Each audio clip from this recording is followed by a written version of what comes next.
Overlook podcast. Glad you guys could join us today. Got a lot to talk about, man. Another fun week of football. We'll talk about our standouts, break down some game. Craig got his biggest results from this past week. Talk about our standout performers, move to some college football, see how we did. I think I got the upper hand this week. Barely, though, Craig, barely. Yes. But we're going to talk about that. Got our picks for this week. So, yeah, comment your college football picks. The biggest surprise you got as well. And then we'll talk about some NFL, some big storylines going into the next week for NFL. But without further ado, let's go ahead and get right into it. How you feeling today, Craig? Feeling good. Feeling good. Right. So we'll go ahead and start. Just biggest results from week 7. I know for me, I'll start Calhoun handing the first loss to Hiram. Interesting stat from this game. 56-35.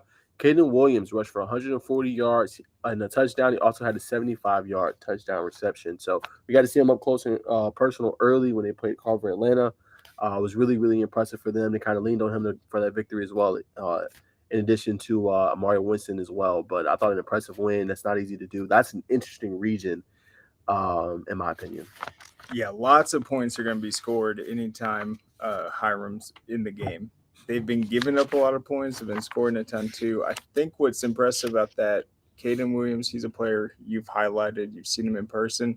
Looks like Calhoun's offense was really balanced in that game. He was providing the rushes. He's catching balls. We saw him do the same thing against Carver Atlanta earlier, but then Trey Townsend had a big performance, 3 touchdowns to Amari.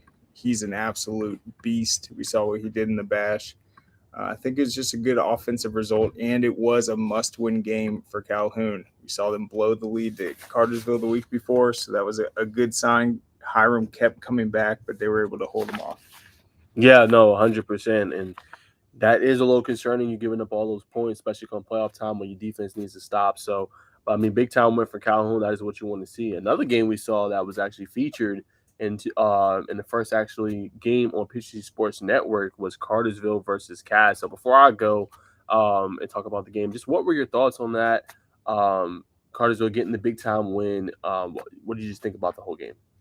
I thought when I saw the matchup at first, I was like, oh, Cartersville, they should win this one. You saw the big comeback against Calhoun. It's like, all right, they're going to be focused in this one.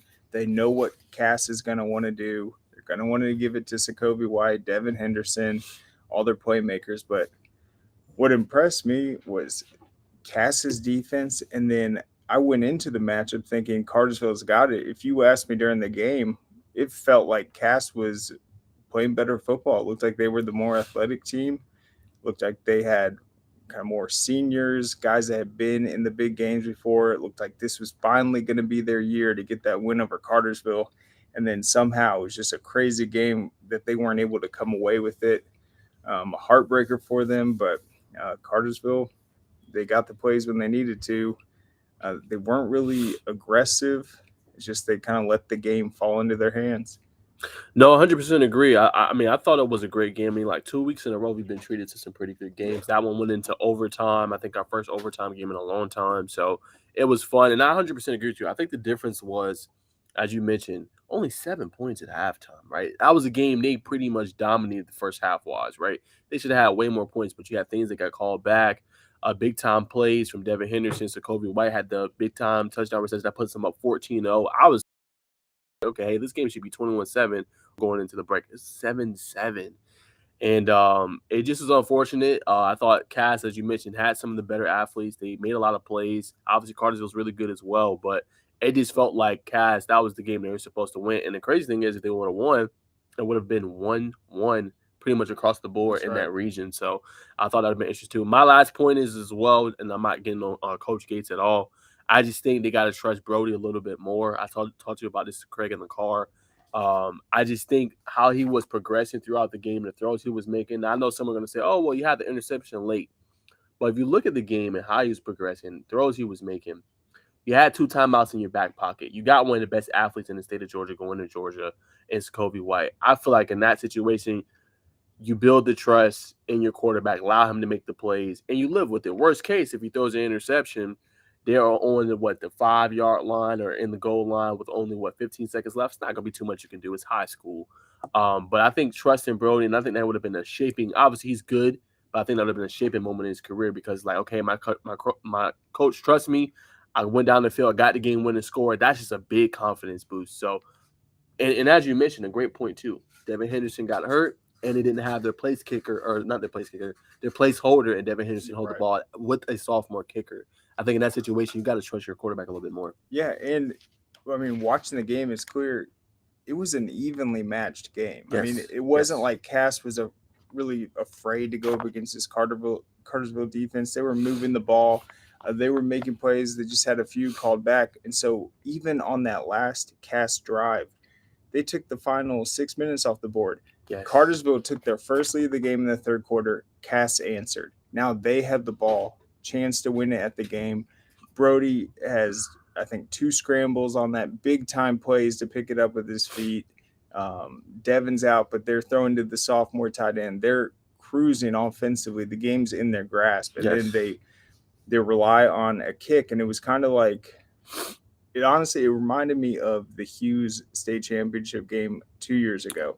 They're playing Brookwood. I actually had Coach Williams on the show right before the game, and I pointed out, I was like, you guys haven't attempted a field goal all season. Is that something that you guys like have in the book? He's like, oh, well, we think we have a kicker. We don't really focus on that. We try to score touchdowns. It's like the same sort of thing. Just because you have a kicker, sometimes factors go in where that's not the right decision. You don't have a placeholder. He already missed one. It's a longer kick than the previous one. So much was on the line. I thought they should have tried to get him closer into the PAT range, trying to give him like a 32-yard field goal to win it. I mean, get as close as possible. Yeah, 100% agree. And I think me and you agree on that sentiment. So we'll see how it looks going forward for Cass, but only one region lost. They showed that they could play with some of the top teams in that region. Crazy to say this, but 45 wins total in that series against Cass. They extend their 10-game winning streak against Cass. So we'll see what happens. Obviously, I thought this was the year, as you mentioned, for them to kind of win. I thought, for the most part, they had the better athletes. But I want to shout out Darian Taylor-Wilson, did a video on him. Man, really enjoyed you playing. You were kind of the cog in that offense that finally got him going. Obviously, just run the ball, Christian Lando and things like that. But you were the spark for your team. You kind of allowed to get going. That big catch over the middle of the field, and then the game-winning catch where you dragged your feet. I mean, that's just next level stuff. So I wanted to give him a shout out as well. Yeah, multiple touchdown game. That was huge for him. They needed it. As you said, that separates them in that region. Everyone else is kind of in the same boat. Yep. It's crazy how that series has played out, though. I think it's 45-5 now in Cartersville's favor. So they've played a ton. I mean, they're familiar with each other's style. This is, the 10th straight win. I think 17 of 18. And so it's just to see the series tilt that much in Cartersville's favor, it's wild. But shout out to Devin Henderson. I don't know if he's going to come back this year, but I don't think there's a player that has just bought in and done more for his team than he has. The effort he plays with, it's outstanding. So I wish him luck, but he definitely is an all-timer. If he's not on the all-state list for athlete, I mean, he plays every position. Regardless if he finishes out this season. He does it all. You know what, Craig? It made me think about something before we keep going. We might have to come out with our list again. Oh, 100%. For this year, as far as all-state, or I know we did top 50 players, whatever it may be. But remember the all-Corky? We forgot to put an athlete position in there. We got heat for it. So yeah, we did. We'll add the athlete category. But but no, he did it all. He did it all every single game this year for Cass. Yes. You definitely will be on our list. So if we make one, you definitely be on there, Devin. But good job. We'll keep rolling. I'm going to roll to Craig's biggest results. Benedictine, big win against Burke County. Craig, you brought up a great point. 31-7 in that one. The final result, though, 38-30. So Burke County kind of got back in that game. 2 undefeated teams have scored. I thought an interesting note, too, have scored 30 points in all but one game this year for Benedictine. So they can score with the best of them. And then I thought for Burke County, good job running the ball with Amir Williams, 13 carries, 138 yards and a touchdown. And also their quarterback, 9 for 18, 227 yards and 3 touchdowns. So Burke County continue to do, great things. You know what happened with their coach, but the new coach coming in now in this season, I mean, having them at 6-0 and battling against a pretty elite team in Benedictine, I think is pretty complimentary and pretty awesome job. Absolutely. I think Benedictine's better than they were last year offensively. Defensively, it's odd. You look at this result, they're up 31-7. They get outscored 23-7 in the fourth quarter. Last week, they're big on New Hampstead. They bring it within a score. So they were out in front the entire game, but you don't want to see a 20-point lead evaporate to a single score.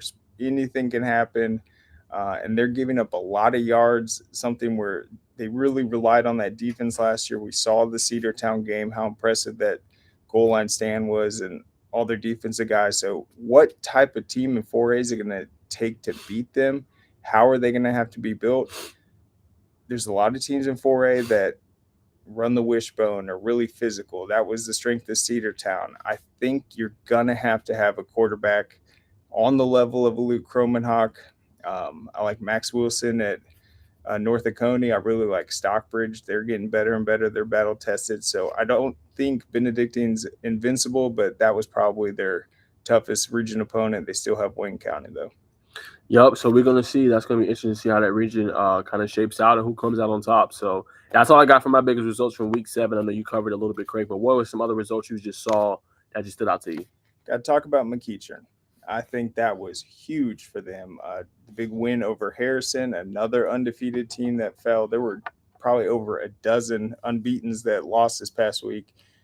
McEachern rushed for, I think it was over 300 yards. They had 2 100-yard rushers. That's impressive to me. When you have 2 guys going off for over 100 yards, uh, looks like that rush intax really gotten going. They had the big win over Valdosta as well, who just beat Lowndes. So I think that's a significant win for McEachern. I think they're dangerous in that region, and who knows, they could come away with it. You also have North Baldwin getting ready to open up region play this week against Harrison, so things could play out differently depending if Harrison wins, that's going to benefit McEachern. They still obviously have to face off, and then the other big 7A result I think is just Walton's win over North Cobb. I thought it was crazy how it played out. Being down 21-0, just dominating from that point. That's says a lot about how the defense stepped up and just how they responded. And then we talked a little bit about Cam Lloyd and the big impact he's been having. His stock is rising probably faster than anyone in 7A right now. You know what, though? I'm happy for him. I got to see him a couple times this year. I did a little interview with him over the summer at Hoover. I mean, the kid is just real humble, man. And just to see him balling out and kind of with all the injuries, as you mentioned, getting that kind of monkey off their back, finally beating North Cobb, and then him balling out. I mean, the score was 21-0. I mean, that's a lot of – I mean, if anything, Craig, that was the biggest test I've seen from them all year long. And I think it's a testament to see and say how good Walton's going to be this year. Yeah. I mean, they've already shown it, but to battle that adversity, they could have laid down 21-0. Oh, hey, we don't have our best players. Makari Botter for only 3 carries. He's nursing an injury. Wyatt Saalim potentially a broken hand. He's not playing. They could have laid down, but they didn't. They found a way to win.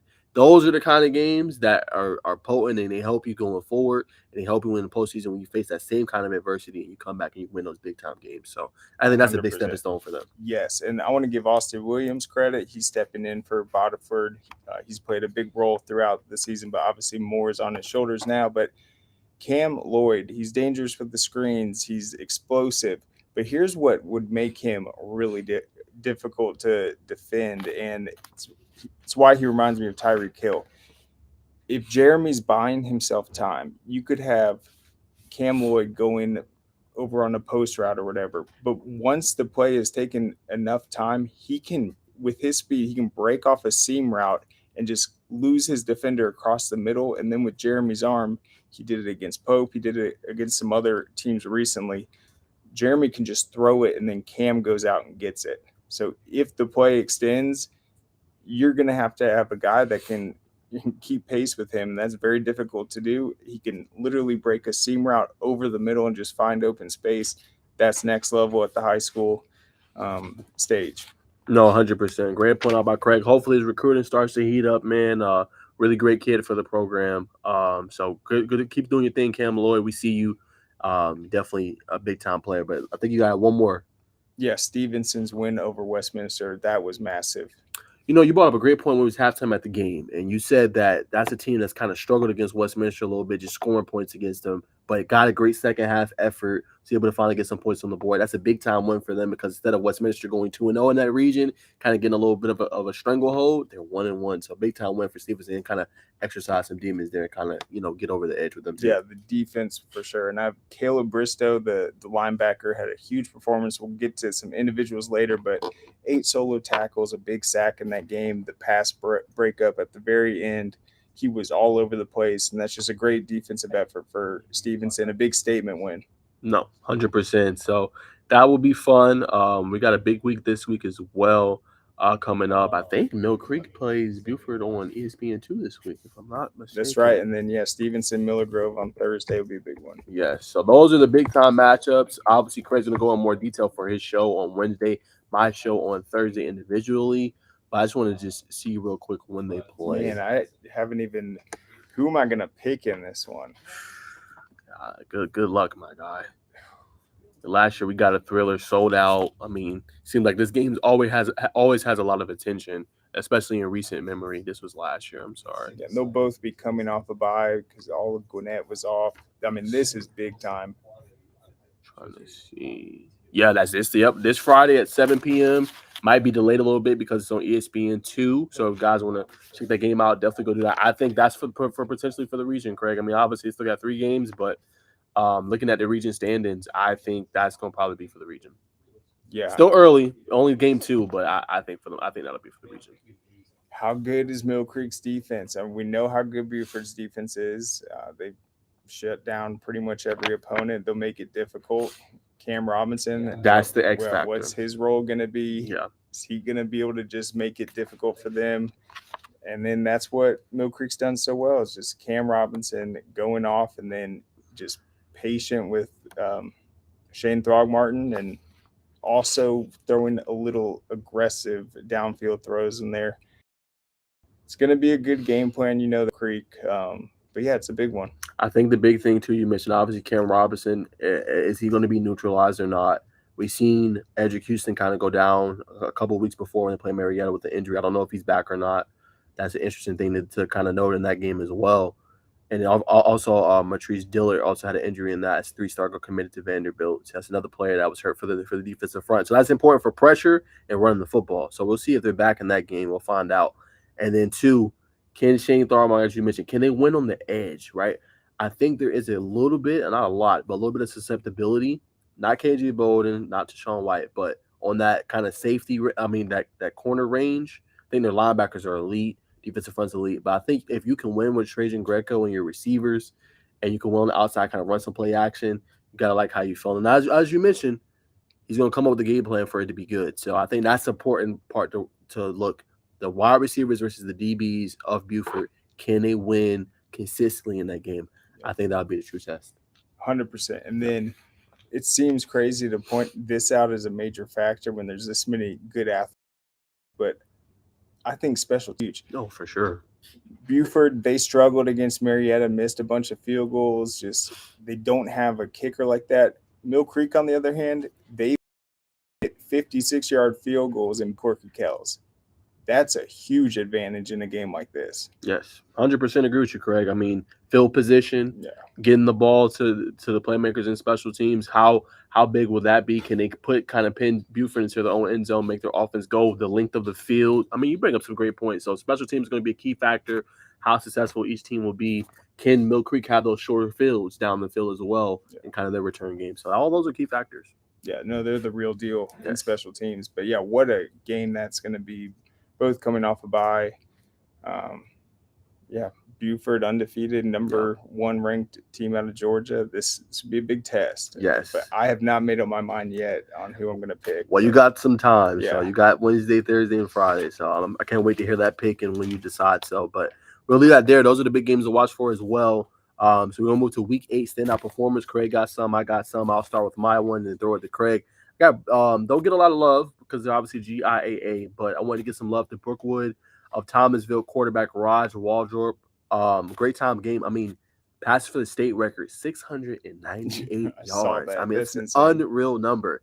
You would think, though, real quick, big result we've seen too, we talked about yesterday. Roswell versus last year, 84-6. You would think that would be the game he threw for 700 yards, but no. He throws for 698 yards. Also had a record tying 9 touchdowns. Big time game for Waldrop. Big time game for him. He's one of my standout performers from week 7. Yeah, and that was a close game too. Unlike the Roswell Laster one, I think it was like a 3-point victory, so he needed every single one of those. Yeah, he was dealing. Crazy numbers. Yeah. I'm gonna go back. Well, first of all, let's shout out Osborne. They had a great start, just in big results. They got the big win over Kennesaw Mountain, first region victory since 2007, I think, 2011. But my standout defensive side of the ball for Walton, Lota Agokwe. He's a guy that we talk about, Wendell Gregory, who's been playing well. Ashton Woods, he had 4 sacks against North Cobb. That's huge. 7.5 tackles, 4 sacks, and a forced fumble. Big time performance. He's going to Yale. That's huge. No, 100%. Yeah, I mean that's big time defensive performance, and I like that you shouted them out too, Craig, because their defense doesn't always get the love that they deserve for Walton, and they've stepped up big this year as well. So great time performer right there. We'll move to mine. Columbia athlete from DeKalb, Jaden Ball, 6 touchdowns, rushed for 270 yards. Also had 2 catches for 90 yards, guys, and 5 tackles.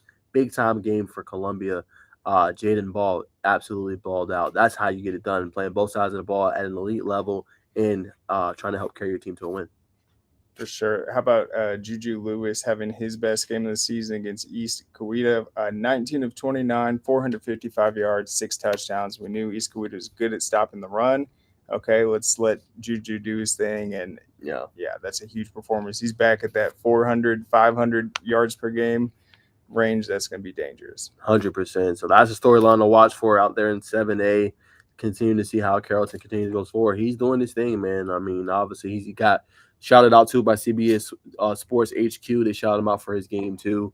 Number 1 player in the country. Continue to show why he is. All right, next one for me is Loganville quarterback Brody Hanna. 553 yards, guys. 7 touchdowns. Talk about getting it done for Loganville. Big time win for them. That's how you do it. 500 plus yards of offense and 7 touchdowns. Yeah, that's got to be a school record. Yeah. And that's crazy. I think he's putting up those numbers, and Peachtree Ridge had a huge win over that team. So I think their defense is a real deal. Yep. Let's talk about Carver Columbus. They had the big win over Thomasville, and then Deontay Childs got it done offensively. 191 rushing yards, 101 receiving, and 3 touchdowns. Woo! It's a big time game. So he scored, 28-14 win. He had 3 touchdowns. Definitely the game MVP. Yes, 100%. And then the next one for me is going to be Bremen linebacker / running back Par Folsom, 20 tackles, 3 touchdowns. I mean, that's just an incredible game from him. He absolutely balled both sides of the ball for Bremen, doing pretty much everything. That's how you do it. 20 tackles, 3 tutties. Great time performance. That's my next standout performer. Yeah, that's insane. 20 tackles. 20 tackles in one game. All right, I'm going Stevens County. Javin Gordon, 12 carries, 201 yards, 6 touchdowns. Also had 38 receiving yards. They look outstanding in Class 3A, a team that I'm excited to see once they get into the playoffs. But 6 touchdowns for Gordon. That's huge. He had a pretty good year last year too, right? That's right. Yeah, that's going to be a team Stevens County always want to watch for. And then my last one is going to be Clark Central running back Corey Watkins. He rushed for a school record 369 yards rushing and 3 touchdowns. That is my next standout performer, Corey Watkins from Clark Central. Great time performance, man. I mean, that's how you get it done. Almost 400 yards on the ground in one game. That is insane. Absolutely. And then, I think there were some standouts also from, I know the Hughes East Paulding game. Yep. Some names that we hadn't really seen go off for Hughes. But I saw another stat just with Douglas County. They're averaging 200 plus passing, 200 plus rushing per game this year. Great balance for them, and that's obviously a credit for the offensive line. Yeah, and actually the interesting thing is I talked to Coach White a couple of times, and he said that was probably their most area of concern going in, just with the replacing the starters, trying to get them with cohesion and everything. He mentioned his defensive line is his strongest group. So just to see them being able to block going forward with the running game, being able to pass protect for Sire, let him do his thing with those weapons outside of James Johnson and Aaron Gregory. I mean, that's just phenomenal. So they're doing their thing. They're gelling well. I'm sure he would say the same if we talked to him. Yeah, and Douglas County's not played an easy schedule. No. I mean, even the Mays game. Look what Mays just did with Creekside, taking them to the brink. You got McEachern too. That's right. Yeah, they play McEachern. So, yeah, their schedule's looking outstanding. The win over Stockbridge. Yep. And so that offensive line, they definitely deserve credit just for bringing that balance and letting that offense run the way it has. Yes, 100%. But that's all I got for Standout. You have any more, Craig? That's it. That's all we got for Standout Performers. Congrats to the guys that made the list. We tagged you on Twitter, on Squarelanders Twitter. So if you want to rewatch the segment and keep it as a keepsake for yourself, definitely do so. That's our Standout Performers. And we got a couple guys we want to highlight before we conclude this segment and move to college. Tale of the tape. We do our underrated players. Craig had a clip. I got a clip. I'm going to talk about Saalim Davis, formerly of West Lake. He is now with North Atlanta. So talk about getting another athlete. Let's look at his tape. They're undefeated still. Yes, I think they got a big-time game this week as well. So we're going to roll the tape. Let's share the screen. I'm sorry. Add this horse. What am I doing? All right, here he is, guys. Let's go ahead. Roll the tape. Big screen it for y'all. Saalim Davis, courtesy of Huddle. We appreciate it.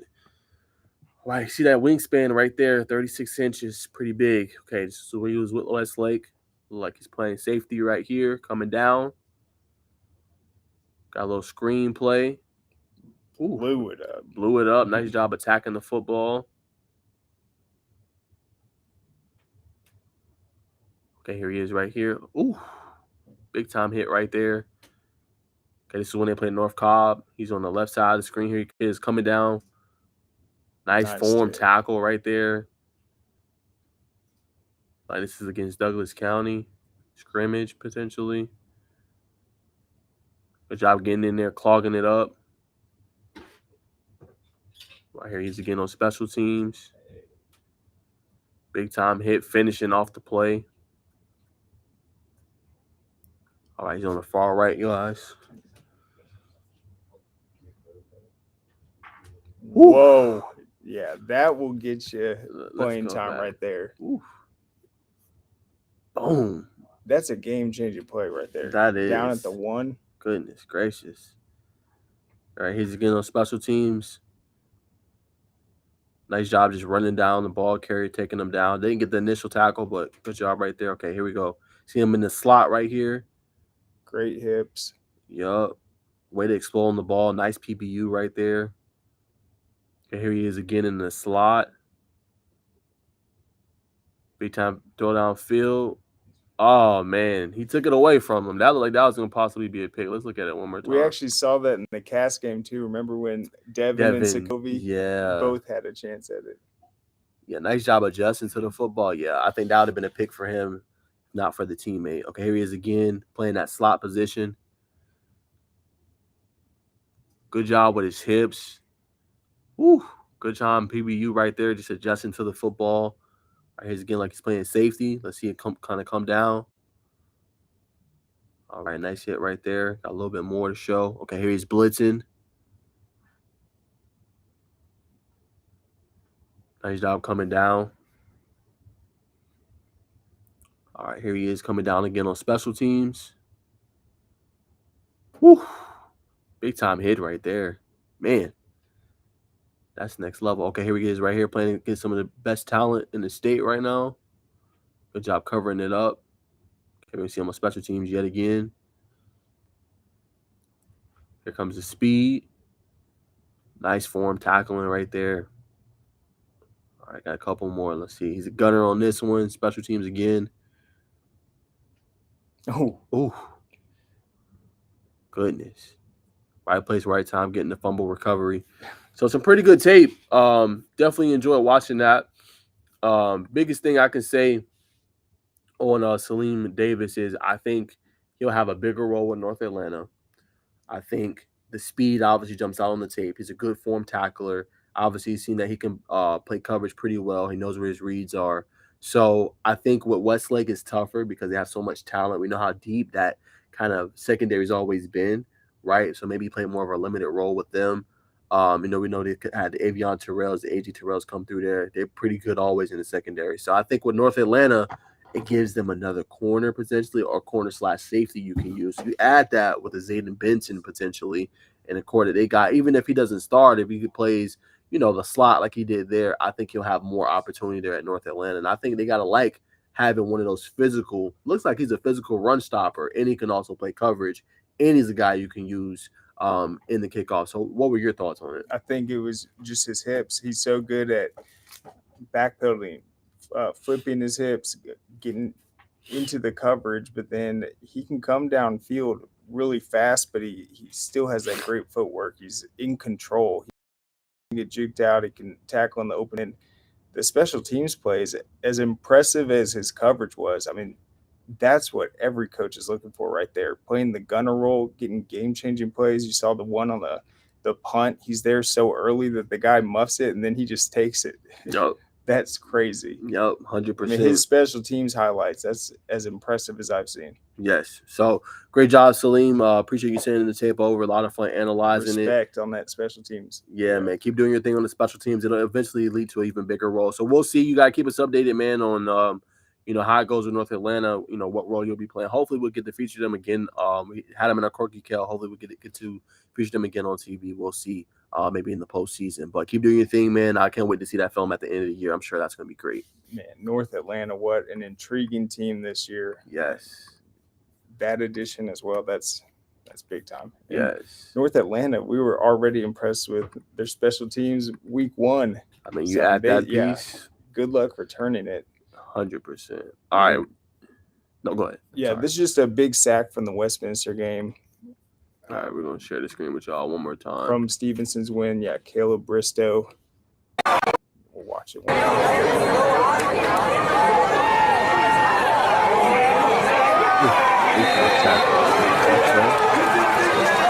it's a sack in the game. He had 8 solo tackles. Stuck him in 10. Back in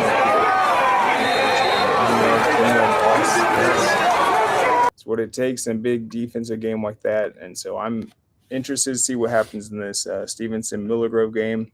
Stevenson won pretty big last year, but Miller-Grove's coming off that loss to Holy Innocents. So that snapped their 5-game win streak. I think it's going to be a big matchup. But Stevenson's in position to challenge that region, and then they'll have Holy Innocents coming up. Yeah. And that's going to be a team that's going to run it right at you. So I think he's going to have a big couple weeks ahead of him. 100%. I think just a quick point out on the tape. I think the cool thing was just his speed coming off. He was too quick for the offensive tackle, just being able to use his hands, speed, get him off him real quick, and get right to the quarterback. So great design play there from the defensive coordinator, and good job by him just being in the backfield. Big time sack, as you mentioned. That probably got them the ball back. They were struggling a little bit early. Plays like that definitely help change the momentum. 100%. Yeah.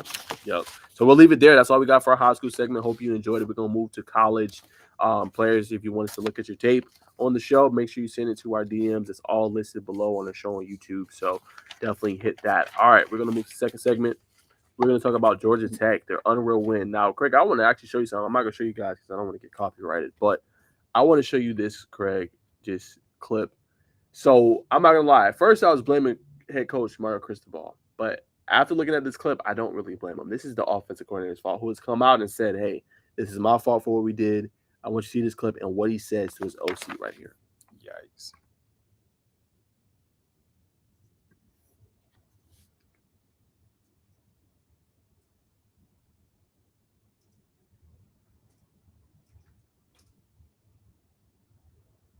So basically saying you might want to take a knee right here.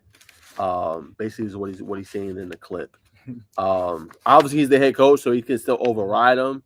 But at the same point, I mean, if your head coach is telling you to kneel, you should probably kneel. That's passive language. It's like, you might want to. It's like, well, no, take a knee. Yeah, like, dude, take a knee. What the hell are we doing? So it was just a crazy game. I mean, Miami, I thought, controlled the game for the most part. I mean, it's just inexplicable, those last 2 plays. The fumble, you know, Craig, you thought his knee and elbow was down. And then it's just like, for a second, even if your offense makes a blunder like that, it's like, how do you get beat deep and you know all they can do to win the game?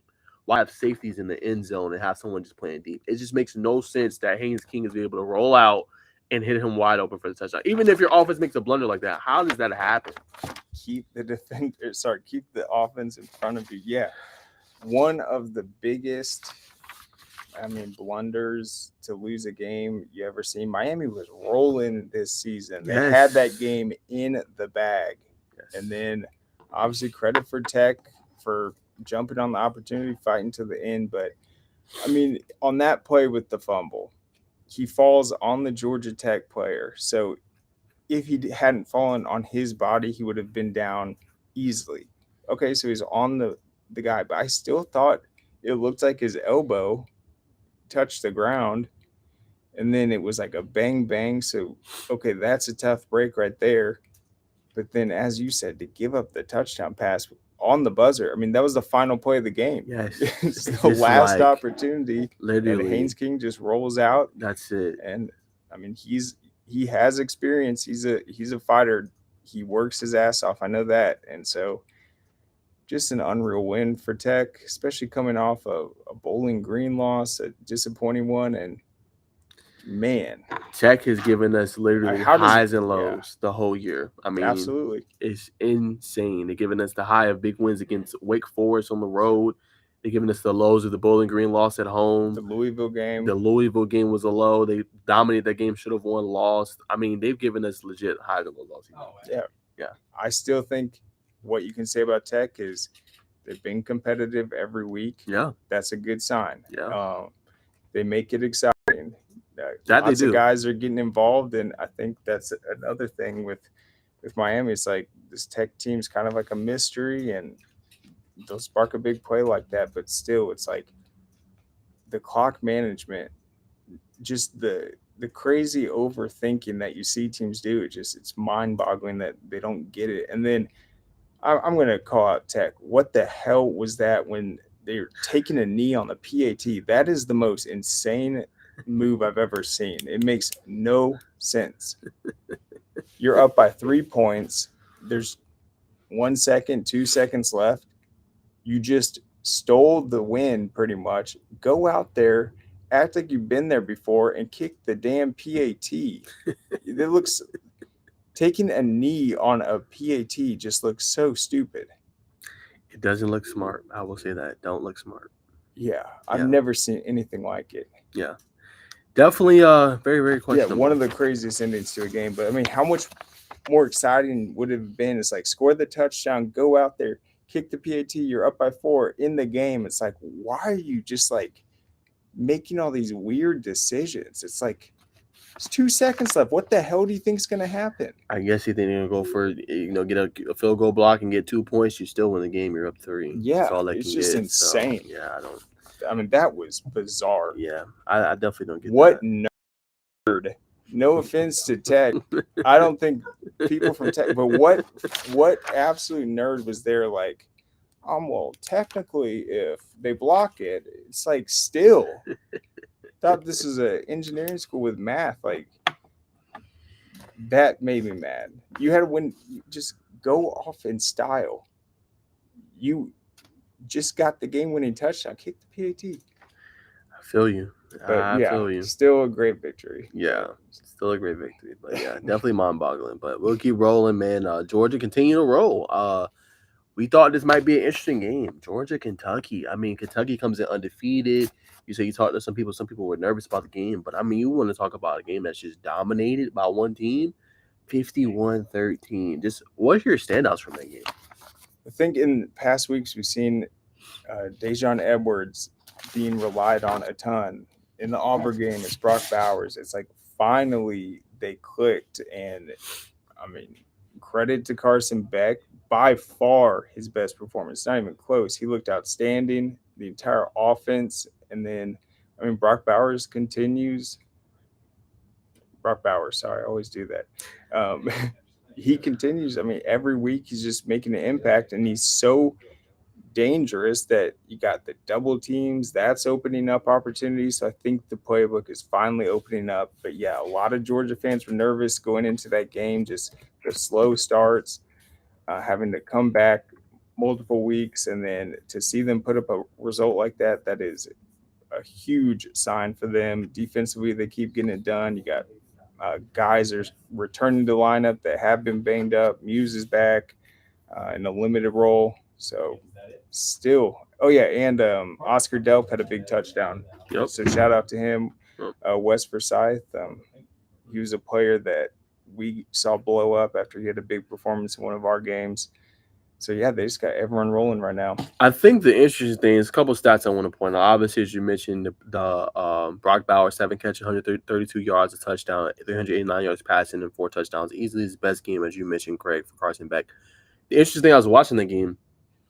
Eventually, I did turn. I mean, once the game was out of hand, halftime, I kind of turned. I'm not gonna lie to you. I was like, Georgia got this. But Ladd McConkey hasn't had that year we're accustomed to seeing. And as you mentioned it, every week it's been somebody different. I think that's the beauty of it all, Craig. I think you've had DeJohn Edwards, as you mentioned, the Kendall Miltons of the world, the Brock Bowers, and now the Carson Becks. What's interesting about Georgia is you're going to have the teams that are going to want to take away Brock Bowers, right? They're not going to want him to do his thing. Some are going to double him. The decision, I think, in that game of Marcus Roseme, and Ra Thomas. They were making some big-time sideline catches, some big-time catches in that game. That's one of my biggest standouts. Both Roseme had 4 catches, 99 yards, a touchdown. Ra Thomas, 5 catches, 63 yards, and a touchdown. If you have your receivers winning on the outside when, let's say, Brock Bowers is double, because they probably want to try to double him, and then you bring Ladd McConkey back too, you got 3. If they can continue at that high level like they did in the game, you got 3 potentially good to elite receivers. That puts a lot of pressure on defenses to slow you down. And you continue with the decision of Carson Beck and that running game with DeJohn Edwards and Kendall Milton and all those boys, that makes a hard team to beat.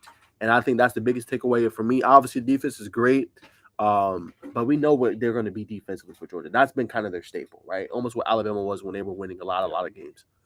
But just the decision, I think, of those receivers and the big-time catches they made, if that continues, if you Georgia, I mean, you gotta feel good. I mean, you're gonna be a hard team to beat.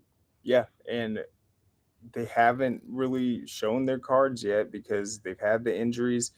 As you said, it's like you're having to rely on guys. It's like, all right, this is a tight game. We just need to run the ball. We need to score on this drive, come out with the victory. When they're cruising and you don't know where the ball's going, you're letting Carson Beck use his accuracy. Guys are open on the perimeter, downfield. You got Brock Bowers in the check down. You got the ability to just run in between the tackles. That's completely different from what we've seen in previous weeks, where now every single play, Georgia's imposing its offense on the defense. 100%. That's what we saw. We'll see if they can keep it up, but they definitely turned that corner. Yes, and last thing I want to mention on that game, 34 first downs to 12, Georgia versus Kentucky. Only 1 punt the whole game for Georgia. Also, time of possession, they've been dominating recently. 37-28 to 22-32, 608 total yards for UGA. That's a big time performance. You talk about checking every box. Yeah, that's checking every box. And I like they didn't really. I mean, the fans were a little panicked. The team didn't. No, they never did. Kept at it. Yep. Obviously, worked hard in practice, getting ready for that game plan, and yeah, to see the new guys stepping up in the receiver core, getting on the same page as Beck. Connecting with him to really have a game that's going to boost his confidence moving forward. That's huge. 100%. But we're going to leave it there covering Georgia Tech and Georgia football. We're going to talk about our picks and how we fared. I barely beat Craig. This was 6 for 6. Craig was 5-7. But terrible. I mean, it's like, golly. It's like every time somebody says, it's Texas back, they have a freaking loss like this. And we both said last week that we thought this was the only team that could probably beat Texas all year long because it's like their schedule, they should feel pretty good. The crazy part is if they win that game, the 73% chance to make the college football playoff, lose only 29% chance. So, I mean, it's tough. Dylan Graber had a good game for Oklahoma. He led them on that game-winning drive late in the game. So just a tough loss for Texas. We both had Texas, thought it would come out. LSU gets back on track against Missouri. Big time win for them, scored a lot of points. Craig correctly picked Alabama. I had Texas A&M with the upset. I was wrong there. Their defense is playing next level. I think they only gave up 3 points in the second half. They are churning in the right way. Kentucky, Georgia, we both had Georgia. Michigan, Minnesota, we both had Michigan. Then Georgia Tech, Miami. I think we both took Miami in that one. Unfortunately, obviously Georgia Tech got the win. Washington State losing one to UCLA. That one was interesting. Yeah, because Washington State has proven me wrong multiple weeks. I thought they've been creative offensively. Yeah, but, Cameron Ward having a big year. Yeah, they did not look good against them. But back to Texas. Yeah. I was watching that game. I know it was like close the entire time, but I mean, at one point, I'm trying to remember what the score was, but I mean, Texas looked like they had it, and it's like, all right, this is the big game, as you mentioned. Win this one, You're cruising pretty much. Exactly. You're Yeah. in position to make that playoff. This is exactly what you want, and then to see them not come away with that win, that is a tough one. Especially, I mean, they just the stakes in the Alabama game. It's like what after what happened the previous year, almost getting it done, then coming out this year, getting the big win, beating Alabama at home or on the road. They had it, and so now they're kind of back to square one, having to reestablish themselves. But yeah, when I turned it on, I was like, oh, this is good. Texas, they're in that conversation, and then big loss. Now Oklahoma's undefeated. Yep, they are. So got to pay more attention to them. Red River rivalry, they win that one. We had also Texas Tech Baylor. We both, I think, took Baylor. I thought they would win at home. They gave a pretty good run to Utah early in the season, but Texas Tech wins that one handily. Miami of Ohio, Bowling Green. Craig had Bowling Green. I had Miami of Ohio. Louisville, Notre Dame. I think we both took Notre Dame in that one. Yep. They ended up losing. I was interested in there. We both took Colorado to beat Arizona State. And then I think UCF Tech, Kansas. I know I had picked Kansas. I forget which one you had picked for that one, Craig. But that's what happened. So I think I picked Kansas because I picked against UCF a few weeks ago. They had another rough loss recently. Yeah, they did. They did. But yeah, that's how we fared on our picks, 6-6, 5-7. So we're gonna roll to the next one, man, and do some picks this week. I'm gonna pick the first couple, and Craig, whichever ones you want to pick. I like when you pick yours as well. You pick the ones that most people aren't talking about, but still come out very interesting games. So got to start with Georgia Vanderbilt. Road game for Georgia. I think they continue to roll. I'm gonna take Georgia in that one. I got the dogs as well. Yep. So in agreement there. Y'all make sure y'all comment below, track the picks as well. Make sure you like, comment, subscribe on our YouTube. All right, let's keep rolling. Ohio State and Purdue. I think it's an interesting game for Purdue at home hosting Ohio State. I think Ohio State should win that one, though. I'm going to roll with the Buckeyes. I agree with that. Yep, they should continue rolling. This is going to be a tough one, Craig. Number 8, Oregon at Washington. High-powered offensive Washington, top passer in the NCAA, and Michael Penix Jr. They're at home, big environment. We've seen kind of some of the obviously Oregon's had a good season, but we've seen some of their areas of weaknesses and things like that. I got to roll with the home team in this one. Call it upset if you will or not, but I'm rolling with Washington. I'm going Washington too. Yeah, I think they should win it at home. I think Michael Penix continues to show why he's the Heisman favorite and why he is that dude. All right, next one, Louisville, Pittsburgh. Louisville's coming off that big win. This Pittsburgh game could really be a trap game, to be honest with you guys. But I think Louisville's just brewing with confidence right now. I'm going to roll with them. Even though they're on the road against Pittsburgh, they should be able to come out on top of it. I agree with that. Yeah. I didn't realize Louisville's undefeated right now. I thought they had a loss. They are. So they're doing their thing. That was a huge win for them, man. Yes. Big win for them and big win against Georgia Tech early in the year. Right. They're kind of struggling a little bit. Yep. Undefeated. I think they will continue to roll. Next game, we got Auburn, LSU. It's always like a trap game almost. You never know how it's going to go. LSU should be able to win, but, they struggled defensively this year. They struggled a little bit against Missouri. Auburn can probably put up points. I think it's going to be closer than most people think, but I'm going to roll with the home team. I'm going with LSU. I got to go LSU too. Man, I want to pick an upset on that one. I think LSU, they've had losses already this year. They've been humbled. I think they'll go into it and get a big win. Yeah, they should. All right, now this one is out of the Sun Belt, but it's still two pretty good teams. Marshall's still undefeated in Georgia State. I know we don't pick this one pretty often, but I thought it was a good matchup. It's going to be on ESPN2. Marshall's undefeated. Georgia State just had that one loss to Troy. Playing some good football. Marcus Carroll, Darren Granger's been there forever. Well, you got an own. I'll go with Georgia State. Yeah, I think so too. Should be an interesting game. I think Georgia State gets back on track, show that they're here to contend in the Sun Belt Conference and try to have a big-time season. Won't be easy against Marshall. Marshall's a great team, but I got to go with Georgia State as well. All right, my next one, USC versus Notre Dame. USC top-ranked team in the country. They struggled last week. I got to pull up the score real quick, Craig. I was watching that game. I mean, it was kind of inexplicable. Like they should have handily won, but it's like they beat Arizona by 2 points. When it's I think triple overtime. I'm worried long term of that defense and just them being able to contend. I know Caleb Williams is going to do it with the weapons he got and all the people he could throw the ball to, the Rices of the world, the outstanding freshmen they have. But I'm worried. I ain't gonna lie to you guys. I'm worried about that defense. Notre Dame is coming off that tough loss to Louisville. That environment.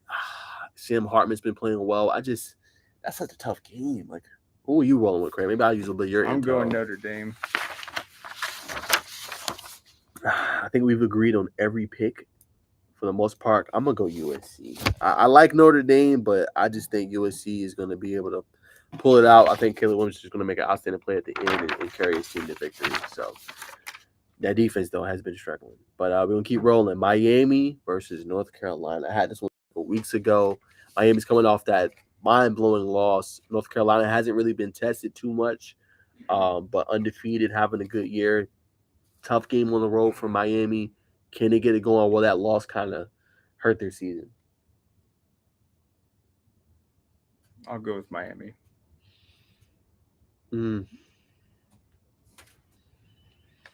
My gut is telling me North Carolina. My head wants to go with Miami, but the gut's always right, I feel like. So I'm going to roll with North Carolina. Even though Miami's my favorite team, I got to roll with the Tar Heels. I think they come out on top. But those are two we've recently disagreed on, so we will see. All right, Missouri, Kentucky. I think this is a more interesting game than people think. I think Missouri is only one loss this year, right? Yep, last week. Yeah, and so both suffered their first loss last week to two SEC teams. They're looking to get back on track. Kentucky, they're still ranked at number 24. Playing Missouri. I think Kentucky gets back on track. I think that was just a game you played. The creme de la creme in Georgia. I think they get back on track and the offense gets going again. I'm going with Mizzou. Ooh, all right, guys. So Jimmy, you're watching. Anybody's watching. That's 3 picks in a row. We disagreed. So we'll see who come out on the top. All right, Craig. That's the picks I got. I was gonna let you do your picks. So it's on you. Tell me which games you got. See.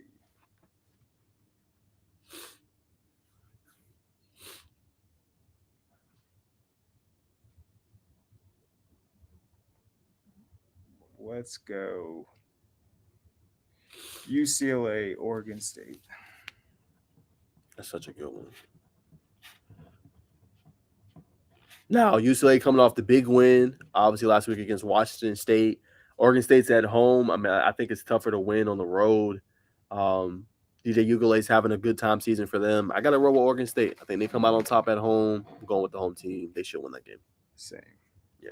All right. How about Texas A&M, Tennessee?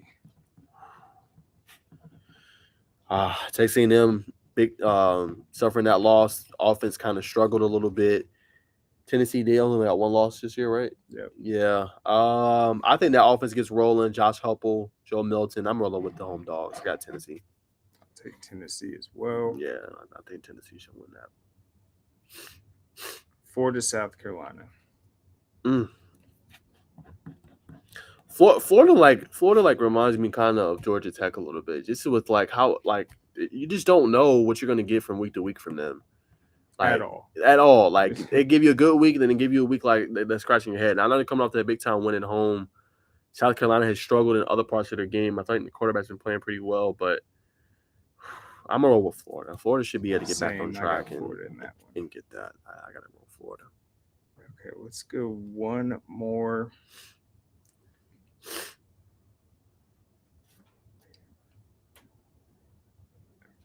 Two. I'm balancing. You want to throw them both on there? You can. And that puts us at. Sorry, guys. That puts us at 1, 2, 3, 4, 6, 7, 8. Yeah, you can do 2 more. That puts us at 14. Okay, let's do the Kansas at Oklahoma State. Kansas at Oklahoma State. What's their record? Oklahoma State 3-2. I gotta roll with Kansas. I think big time win for them last week. Like how the quarterback's been playing, then they continue to roll. Get a big win against Oklahoma State. I'll go with Kansas once again as well, and then one more. Let's see. It is.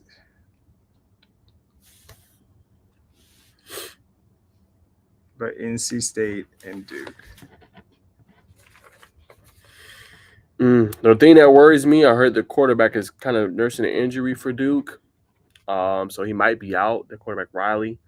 Um, I'm gonna roll with the road team. I might be wrong, but I think not possibly having a quarterback will make a difference. So I'm gonna roll with the road team. NC State got them with the win, giving Duke their second loss this year. I'll go with NC State. All right. So I think only 3 we disagreed on so far. So y'all mark them down. Let's see who does better. That's what we got this week. Hopefully, we come out a little bit better. We struggled the past week or so, so we'll see. But that's our that wraps up our college segment, game picks, teams that stood out, things like that. All right, we're gonna move to our final segment to wrap up the show. NFL.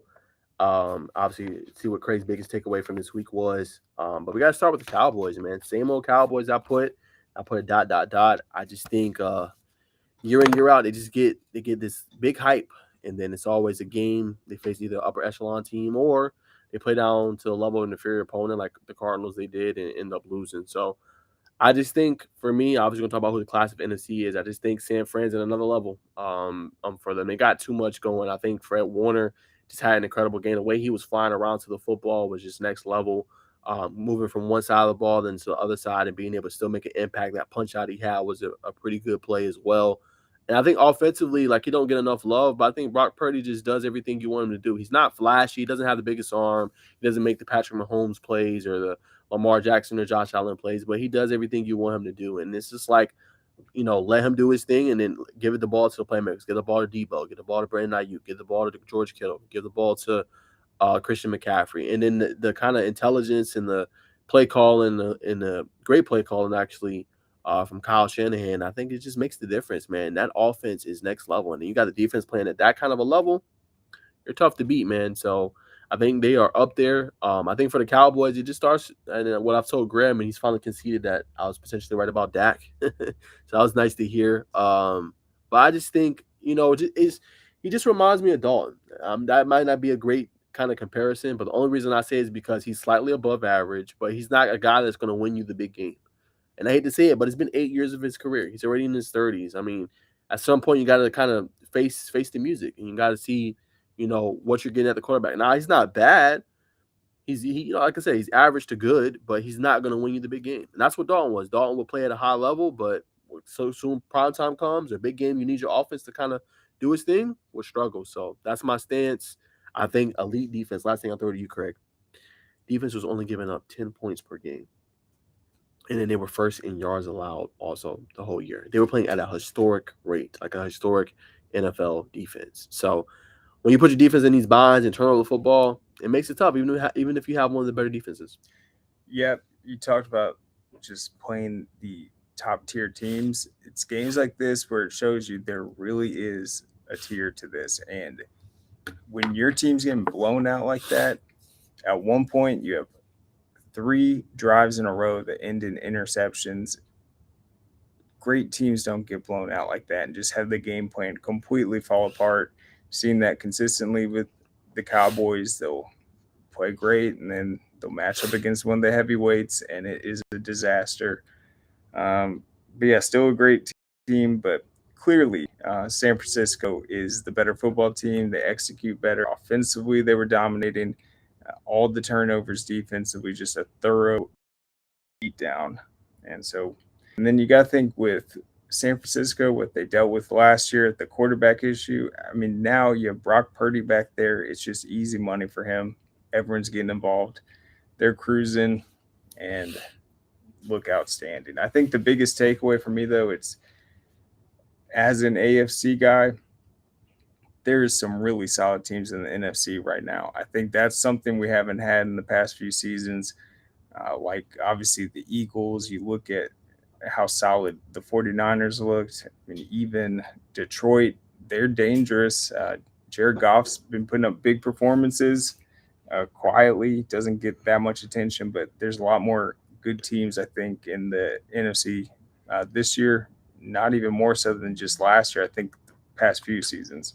Yeah, would you put those 3, and going to our next question, would you put those 3 kind of just the class of the NFC, those 3 teams, 49ers, Eagles, and Detroit? Or would you throw Yeah, in I'm another trying to team? see if I'm missing anyone. I think you'd have them at the top. After that, teams like the Cowboys. Who else would be in that? Yeah, I'm not. No one else in the NFC North. No. I haven't seen it in the NFC South yet. Um, I'd say Seattle's probably in there with the Cowboys. But yeah, I'm impressed with Detroit. They do have a home loss this year, but they play really well at home. I think they're going to win their division easily. And then, I mean, the Eagles and the 49ers, I think they're just as good this year, if not better than last year. And I think the NFC is going to be a very fun playoff picture to watch who comes out of there. And who knows, maybe we'll see them dethrone the AFC in the big game.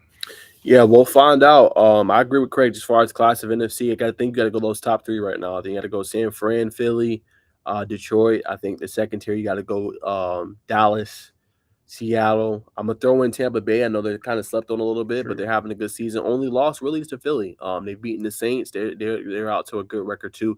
So my two sleepers, I would say, will probably be not San Fran, Tampa Bay, and then the Saints. I think the Saints have a really good defense.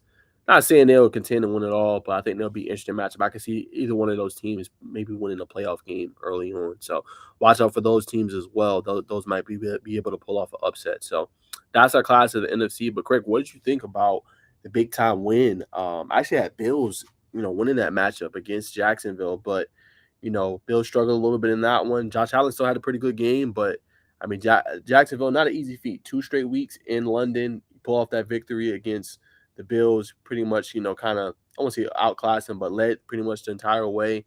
How big of a confidence booster? You were 1-2 at one point, now you're 3-2. How big of a booster was that?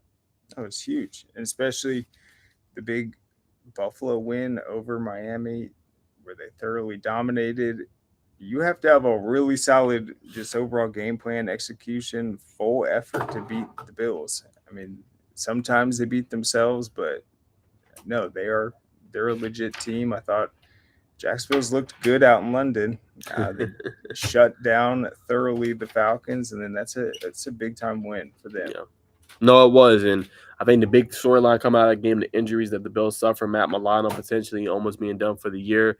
Obviously, had Tre'Davious White the week before tearing his Achilles, and then Daquan Jones also a defensive tackle for them and getting hurt as well. So big time injuries for Buffalo. We'll see how they rebound. I thought that was big after kind of coming off a high, beating a really good Miami Dolphins team who now have the lead in the division because they're 4-1. So I think that's interesting to see how will they rebound, how they come back. Will be interesting. But big time win for Jacksonville. That AFC South is pretty crowded now. I mean, you got Falcons get the big win against Houston, so that bumps them down to 2-3. But then you got Indianapolis 3-2. You got Jacksonville 3-2. You got Tennessee 2-3 and Houston 2-3. So that's an interesting division. Pretty crowded right now, and we'll see who comes out on top. Yeah, what's your take on Calvin Ridley? I think he's been a great piece for them. He just opens up kind of their attack, right? You got Evan Ingram at tight end. You got, Zay Jones, who's in there as well. You got Christian Kirk. I just think he adds another weapon for that offense for Trevor Lawrence. And he's been elite, I think, so far this season.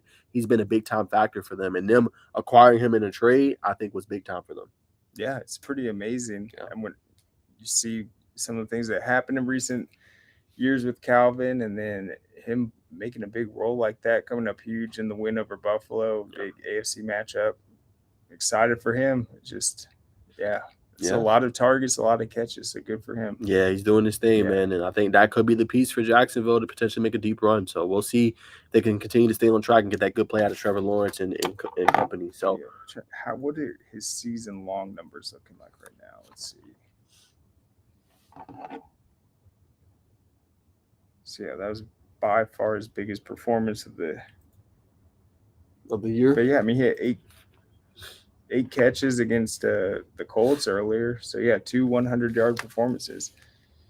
So yeah, get him the ball more, and that's a good sign for them. 100%. So we'll leave that there. Obviously, we'll move to the Chiefs before we get your biggest takeaway from the weekend, Craig. What are your thoughts on that win? Big time win against Minnesota. Minnesota now dealing with a big injury. Justin Jefferson put on IR. So we asked that question last week too. Like, do you kind of shut it down? Do you maybe trade Kirk Cousins? That's been rumored up more now, especially with Jefferson out. for at least the next 4 weeks. So, what do you think about that? And it's that win against Minnesota.